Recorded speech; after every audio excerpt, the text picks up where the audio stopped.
things are Yeah. being connected. So, yeah, so you combine hearing God with destiny. So maybe tell us a little bit about how you hear God for yourself.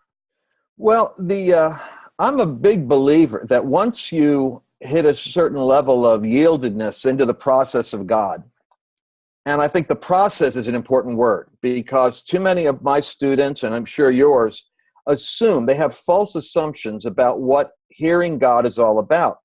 And there are times when God is speaking through circumstances that and leaving you to interpret it, and He's not necessarily giving you a day-by-day disclosure or an insider report on what's happening.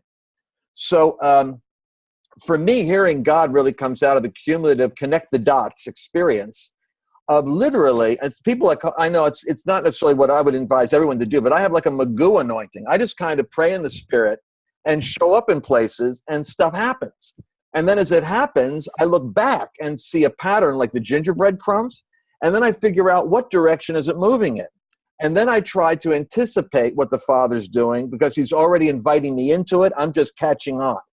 So I have chapters like that where I'm going along and bump into circumstances, people, and needs and begin to say, what is the Lord doing that I just stumbled into? And what does He want me to do in this thing that I'm in?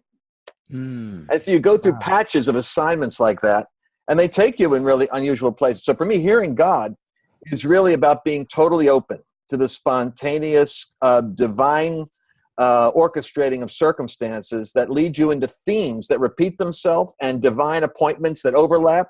And then you start to figure out, aha, I think I'm in something God called me to do. But it's very seldom a strategic projection. It's more like stumbling into it. Wow. Yeah. I just love that. And